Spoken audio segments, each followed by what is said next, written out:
Welcome back to the channel, everybody. My name is Travis and this is Bacon and Backpacking. I get all sorts of gear questions all the time about what I carry, why I carry it. So what I'm going to do today is go through my entire loadout, show you guys how I got a base weight down to about 12 pounds. So let's go ahead and start with the pack itself. This is the Zpacks Arc Air 50.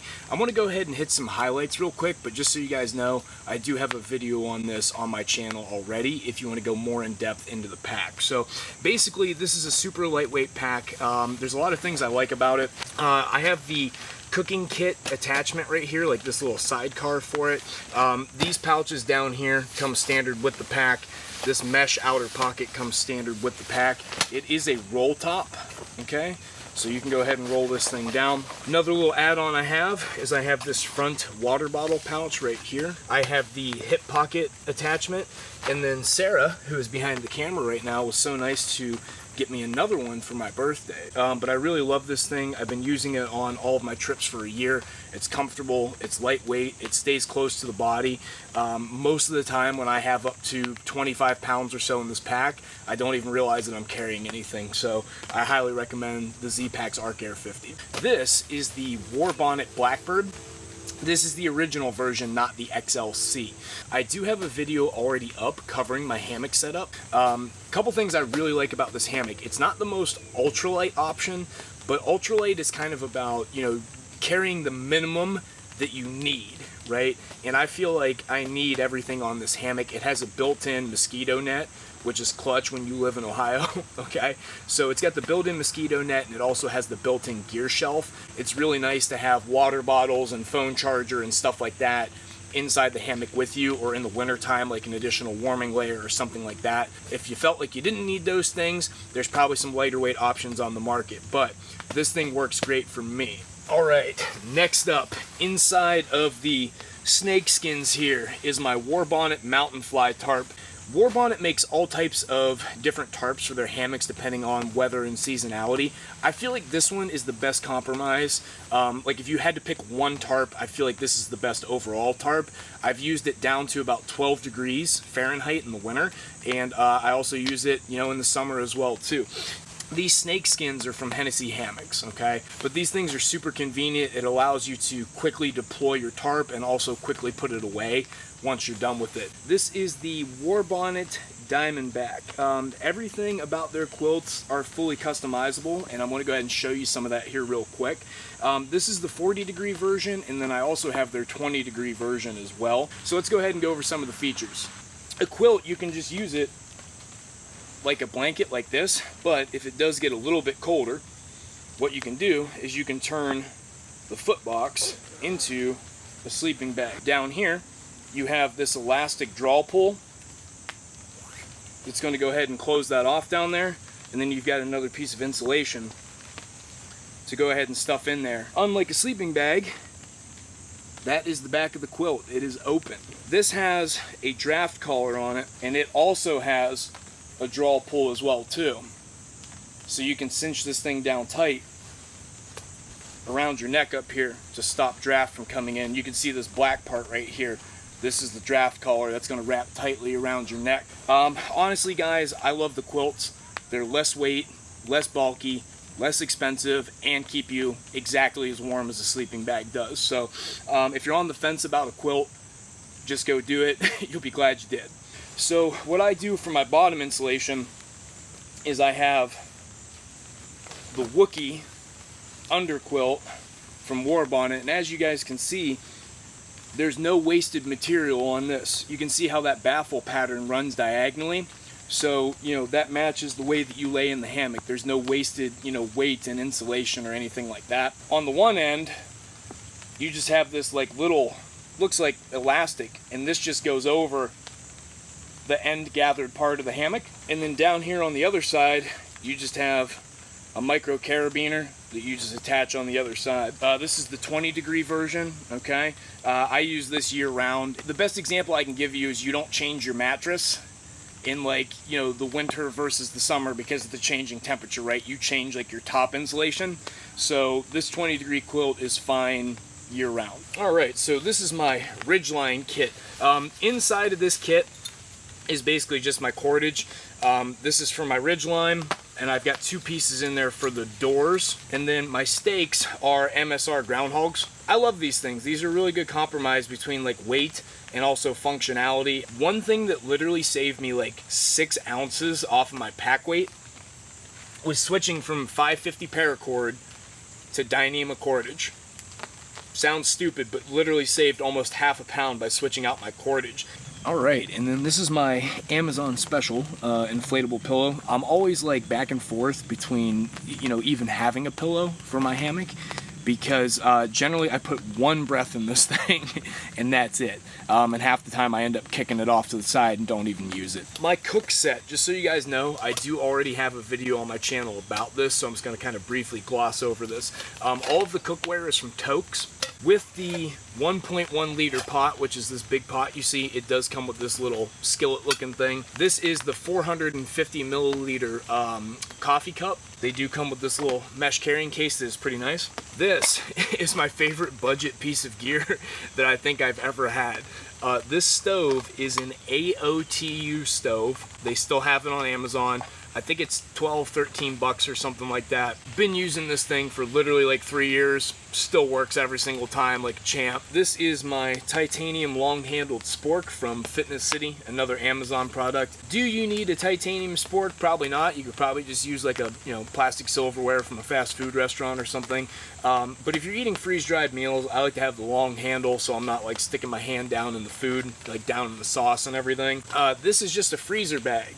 Obviously, if you guys are out on a backpacking trip, you know, you're going to need to keep your trash somewhere. Also, other things too. I mean, I've, you know, cooked food in these, and you know, ate out of these. I've used these to carry water and a bunch of other miscellaneous things. So I generally have 1 or 2 freezer bags in my food bag. Now, speaking of food bag, this is my Dyneema food bag, and this is from Hilltop Packs. These guys are awesome. Love their products. I just ordered some more things from them as well too that I'll be showcasing the next time I do a gear dump like this. Yeah, you can customize like any type of print that you want on these bags. They're really nice. They're high quality. Dyneema. Got the little button on the top. They're a roll top closure, and then they have you know, something you can hook a carabiner to you know, hang it from a tree, keep it safe from bears, raccoons, stuff like that. Obviously, with a gas-powered stove, going to need a canister. Generally, I carry these small ones. I believe these are the 4-ounce ones. So this is what I use for like my rock sack. Just put a rock in here, throw it over the tree, and that's what I'm using right now. I'm replacing this, the stuff that I just ordered from Hilltop Packs. I have a Dyneema rock bag that's coming, so this will be getting phased out. My cordage, a little micro carabiner on there, and this is some more of that Dyneema cordage from Warbonnet. This is like a 50-foot hank of it. Another product from MSR. This is the canister stand. So, you know, if you're having a hard time finding a flat spot on the ground or something like that, and your canister keeps wanting to tip, you can just go ahead, put this on the bottom of it. Works great. It's going to give you a nice, stable, level, spot for you to put your canister. And then one of the best investments I ever made is this tiny little microfiber towel from REI. This thing comes in handy for a lot of different stuff. You can use it for, cleanup of like food things, or if, you have a little bit of condensation or something like in your tent. Alright guys, I want to take a second to pause here. So I get a ton of comments and questions on my videos, right? I actually created a private closed Facebook group. It is called Backpacking Ohio and Beyond. I'm inviting all of you guys to go ahead and look that up on Facebook groups and go ahead and send a request and I will add you to the group. I can send you guys links, I can send you pictures, videos, everything on there that I can't do here on YouTube. I'm going to go ahead and put a link to the Facebook group in the description down below, guys. So go ahead and pause the video real quick, go down, click that link, join that group, alright? I always carry 2 1-liter containers that are full of water. You'll either see me with a Smart Water bottle or a Life water bottle. Now, for my water filtration, this is what's going to drive the ultralight crowd nuts. I do not use a Sawyer Squeeze. I use a Grayl Ultralight. Ultralight is a little bit of a stretch. This thing weighs 11 ounces empty. Okay, they are not a lightweight product. I believe a Sawyer Squeeze weighs 3 ounces. But point being, the Grayl is twice as heavy as everybody's favorite product. In Ohio, most of our backpacking is in reclaimed mining land. There are heavy metals in the water. There are pesticide runoff in the water. The Sawyer Squeeze does not remove viruses. It does not do anything for heavy metals. It does not do anything for pesticides. The Grayl does, okay? So this is one of those few cases where, remember, being ultralight is about taking the minimum you need. I need this where I backpack. You may not, okay? So keep that in mind. I love these things, okay? And it doubles as another container. This is 16 ounces, so if I have a far amount of distance in between water fill-ups, gives me an extra half a liter of water I can carry, okay? So I do highly, highly recommend the Grayl. Been using this for like 3 years. Fantastic product. And then just so you guys know, I go way more into detail about the Grayl on another video on my channel. I have a video specifically addressing the Grayl and why I use it compared to other water filtration systems out there. Alright, depending on time of year, let's talk rain gear. It doesn't get much cheaper and much lighter than the Frog Togs Ultralight 2 rain jacket, baby. Yeah, there she is. Serious fashion statement. This thing weighs, I think, like 5.5 ounces, so it literally weighs nothing. It is a sweat box. You know, if it's summertime, man, you're gonna be sweating in this thing, but you know, it will keep the rain off of you. Weighs absolutely nothing. If you tear a hole in it, whatever, it's, you know, 15 bucks at Walmart, so no big deal. When it's 38 degrees in Ohio and there's some cold rain and I could very easily get hypothermic, I'm going to take a more reliable product than this, but in the summertime, it's nice to have it. You know, so no complaints so far for the jacket. It comes in a package with the jacket and the pants. The first thing I would do when you buy that package is take the pants, crumble them up and throw them in the trash can. But the jacket is worth like the 20 bucks that you're going to spend on the set. All right, let's talk, you know, spare clothing. Here's the clothing I take with me. One pair of spare socks. These are made by Darn Tough. Darn Tough makes like the most expensive socks that I've ever seen. They're generally anywhere from like $18 to $25 a pair. But they also have a lifetime warranty. If anything ever goes wrong with these, they will send you a new pair. These things are amazing. So like switching to Darn Tough socks and then switching to trail runners do not have a single blister. I don't even have a hot spot on trail.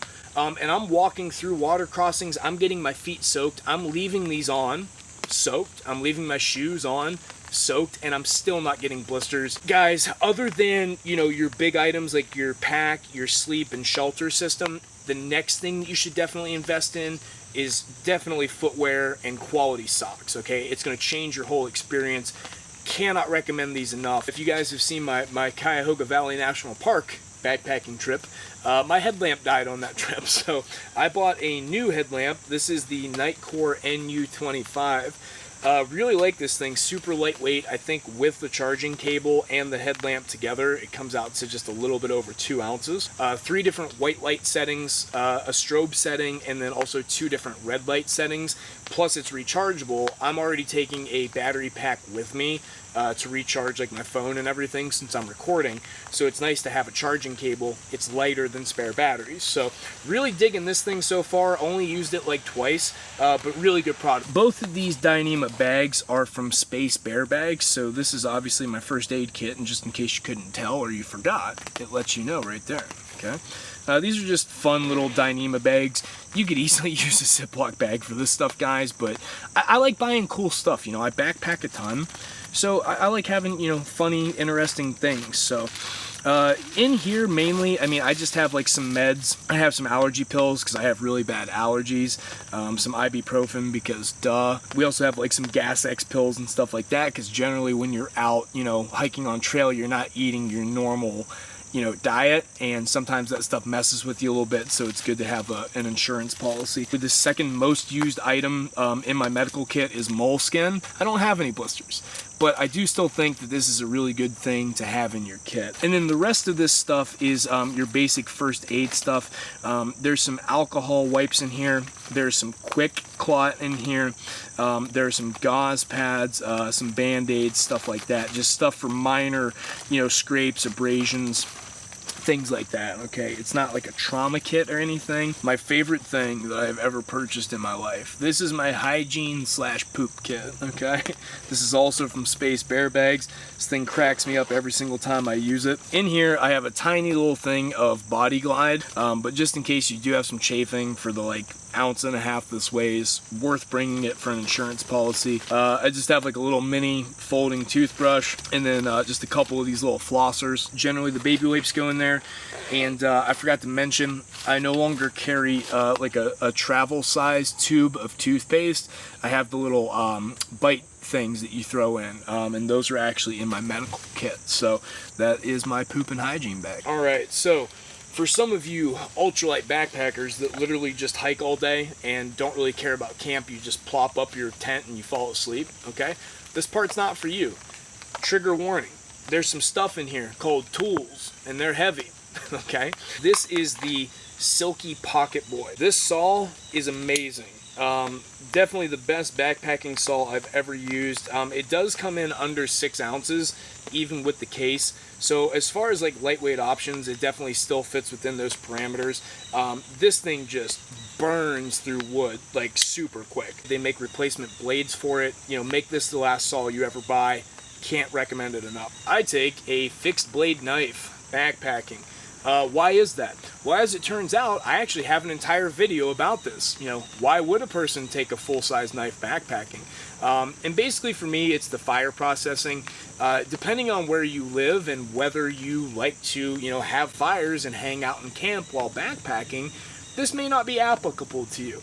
But I do really care about fires backpacking. You know, I enjoy the hiking and the camping part of backpacking.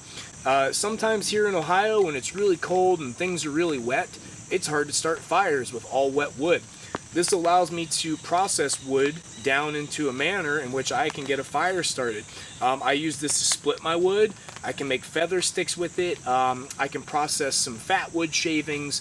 I can strike a ferrocerium rod with this thing. You know, and you can't do that with a lighter duty knife, okay? So I love Mora knives. They're probably the best knives on the market for the price, okay? This is the Mora Bushcraft. For being a multi-use item that allows me to start fires in multiple ways plus accomplish other tasks, for me, it is worth it to carry this. It may not be for you. Generally, I just carry 2 Bic lighters, okay? They are wrapped in duct tape. You know, there's no reason for me to carry a whole roll of duct tape out in the field. It's heavy and I'm not going to need it. But I do keep some duct tape on my Bic lighters for a couple different reasons. One, I can, you know, unroll these and use them as a fire starter. 2, if I poke a hole in, say, that, you know, crappy Frog Togs jacket, I can patch that up real quick. You know, use it for some gear repair. So I take 2 of these because, you know, 2 is 1 and 1 is none. And then generally I've got like some cotton ball fire starters in here. We used them all up on the last trip. Yeah, just keep that stuff all dry in a Ziploc. Pretty straightforward. I think the only thing that's left in my pack is my chair. It's funny because you realize like how much being ultralight's about not taking anything. Alright, so every ultralight backpacker needs one luxury item. This is my luxury item. This is the Helinox Chair Zero. This thing weighs just slightly over a pound. I was always one of those people, I said for years, I'm not taking a chair backpacking, you know, that's stupid. You know, how big of a sissy are you? And this changed my life. Okay. I cannot express to you how clutch it is to just have a chair at the end of the day. Can you use a sit pad? Yes. Can you lay on the ground? Yes. Look, I was in the Marine Corps. I was in the infantry. I have slept on rocks. I have done that my whole life, okay? This is better. This is like probably my favorite piece of gear I have. It's got some quirks. You know, if you're on soft ground, it's going to want to sink. There are workarounds for that. I will be doing a full review video on this, guys, because I love this product so much. I'm going to go into every single aspect of this chair here within the next month, probably. All right, guys, so a couple of different things. There's no, I guess, like official, you know, threshold for what ultralight backpacking is. A lot of people say it's a base weight of under 10 pounds. My base weight right now is about 12.5 pounds, okay? But I'm fine with that. There's a couple different reasons why. I carry a saw, I carry a knife, and I carry a Grayl, okay? Those 3 things right there are about 1.5 pounds, and then I carry a chair. All right, other than that, I would have a base weight that was below 10 pounds. But this stuff gets weird. I don't want to like box myself in to feeling like I need to have a 10 pound base weight to have some sort of title bestowed upon me. Okay, I don't care that much about it. In general, what ultralight backpacking is about is taking, you know, the bare minimum stuff that you need to get by and still, you know, have a good time, right? If it's to the point where you're literally just taking, you know, a piece of Tyvek and you're just sleeping on the ground and cowboy camping and, you know, you're having a miserable time, sure, that's like the most ultralight thing you could do. But the whole reason we backpack is to, you know, create experiences and have adventures. So for me, at a 12.5 pound base weight and still having a chair and still being able to make fires reliably, you know, any time of the year in any conditions, that's worth it to me. And also being a 230 pound dude who has routinely carried packs in the military of 60 to even 100 pounds, okay, I can tell you a 12.5 pound base weight is going to cut it for you, all right? To be honest with you guys, anything that's 25 pounds or under, I don't even notice it anyway, okay? So I'm very happy with my setup. If you want to pursue that 10 pound base weight and you want to get rid of the chair, you want to get rid of the tools, and you want to do a Sawyer squeeze instead of a Grayl, go for it. You know, hike your own hike. My setup works for me. I wanted to share this stuff with you guys because I love all of this gear that I have. I am not endorsed or have any sort of, you know, affiliate relationship with any of these companies, and I make no money off of YouTube right now. I'm just showing you the gear that I have based off of my experiences backpacking. These are the best things that have kind of culminated together and found their way into my pack, and I'm really happy with my setup. Everything's pretty much dialed in. There are some small changes I'm making. Like I said, I'm replacing this and my throw bag with Dyneema sacks from Hilltop Packs, just because I like their stuff and because I want to. These work fine. But I like that company and I want to support them. And I like having cool stuff, okay? And then I think the only other things I was looking at changing out is I might not bring a pillow. And other than that, my gear's pretty much dialed in. But yeah, thanks for tuning in again, guys. You know, I appreciate you know, the likes, the shares, the subscribes, the comments, the views, everything like that. So thanks for tuning in again, guys. Like I said, make sure you join that group if you want to ask me some more questions. And we'll see you guys in the next one.